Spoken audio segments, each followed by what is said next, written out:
নমস্কার। আজ আপনারা শুনবেন সুনীল গঙ্গোপাধ্যায়ের লেখা ভালোবাসা। তপনের আজকাল প্রায়ই খুব মন খারাপ থাকে। প্রায়ই সে একা একা দাঁড়িয়ে থাকে জানালায়, অথবা ছাদে উঠে ঘুরে বেড়ায়, আর মনে হয় পৃথিবীতে আমাকে কেউ ভালোবাসে না। তা যদিও সত্যি নয়, বাবা মা তাকে খুব ভালোবাসে, আর ছোটো মাসি তো এলেই তাকে কত আদর করেন। দাদা তাকে মাঝে মাঝে খুব বকুনি দেয় বটে, দাদার বইপত্রে হাত দিলে খুব চটে যায় ও। কিন্তু দাদাও তো তাকে চকলেট কিনে দেয়, মুড়ি কেনার পয়সা দেয়, আর তাদের বুড়ো চাকর বেচারা, সে তো তপনের সব কথা শোনে। তবুও যে তপনের কেন মনে হয় আমাকে কেউ ভালোবাসে না। গত মাসে তপন 13 থেকে 14 বছরে পা দিয়েছে। হঠাৎ কীরকম যেন তাড়াতাড়ি সে লম্বা হয়ে যাচ্ছে। এখন সে মায়ের চেয়েও লম্বা। গত বছর পুজোর সময় কেনা জামাটা এখন তার ছোট হয়। গলার আওয়াজটাও কীরকম যেন একটা ভাঙা ভাঙা আর মোটা হয়ে গেছে। নিজের গলা বলে এখন চেনাই যায় না। এখন আর সে বাবা মার সঙ্গে এক বিছানায় শুয়ে না। মা তাকে বলেছিল যে দাদার সঙ্গে শুতে, কিন্তু তপন রাজি হয়নি। দাদা ঘুমের মধ্যে যা লাথি মারে। এখন তপনের আলাদা খাট। এক একদিন মাঝরাত্রিতে হঠাৎ ঘুম ভেঙে গেলে তপনের কীরকম যেন একটা ভয় ভয় করে। না, তপন ভূতে ভয় পায় না। সায়েন্স বইতে সে পড়েছে ভূত বলে কিচ্ছু নেই।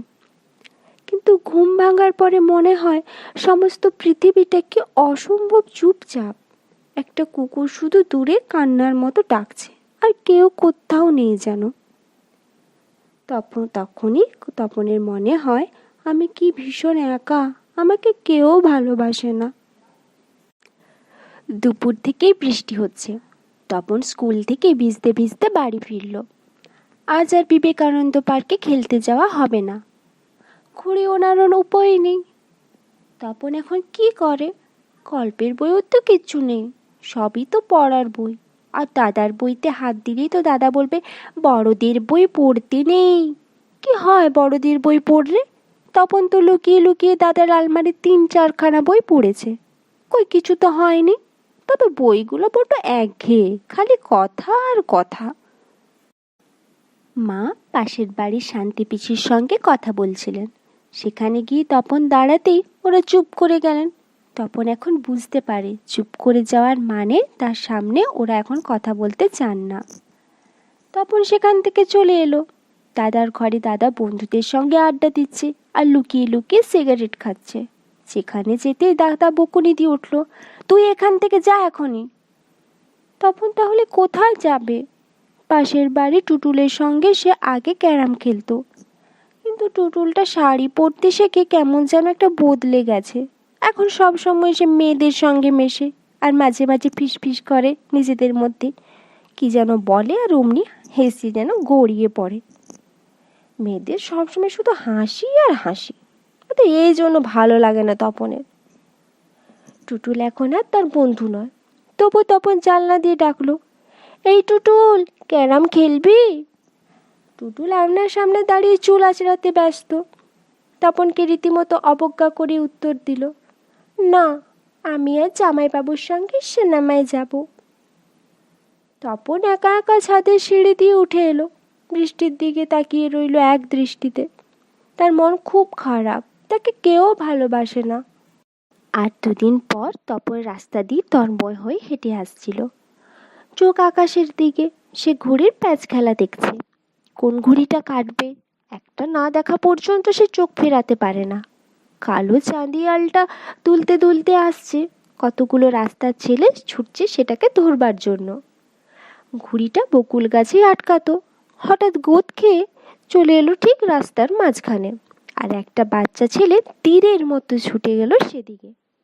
তপন চেঁচিয়ে উঠল, এই এই গাড়ি, একটা গাড়ি যে খুব কাছাকাছি চলে এসছে, ছেলেটা দেখেইনি। তপন আর থাকতে পারলো না, সে এক দৌড়ে গিয়ে ধাক্কা দিয়ে ছড়িয়ে দিল ছেলেটাকে। তারপর যে কি হলো তপনের আর জ্ঞান নেই। কাছেই তপনের বাড়ি। পাড়ার লোক চিনতে পারলো তপনকে। মোটর গাড়িটার সঙ্গে ধাক্কা লেগেছে তপনের। বিশেষ কিছু হয়নি অবশ্য, সে গাড়ির ড্রাইভার এবং অন্যান্য লোকেরা ধরাধরি করে তপনকে নিয়ে এলো বাড়িতে। এই তপু, এই তপু, যেন খুব দূর থেকে একটা ডাক শোনা যাচ্ছে। তপন আস্তে আস্তে চোখ মেলল। চোখের সামনেই তার মায়ের মুখ, কান্নায় যেন ভেসে যাচ্ছে। বাবার মুখেও কি দারুণ উৎকণ্ঠা। দাদা কোনোদিন এই সময় বাড়িতে থাকে না। দাদাও ব্যগ্রভাবে ডাকছে তাকে। বেচারামেরও মুখ শুকনো। টুটুলও এসেছে। তার মুখ দেখে মনে হচ্ছে এক্ষুনি সে কাঁদবে। তপনের আর কোনো ব্যথা নেই, তার খুব আরাম লাগছে। ঘরের সবার মুখ দেখে মনে হচ্ছে সবাই কি দারুণ উৎকণ্ঠিত তার জন্য। তপন বুঝতে পারল এরা সবাই তাকে ভালোবাসে, খুব ভালোবাসে।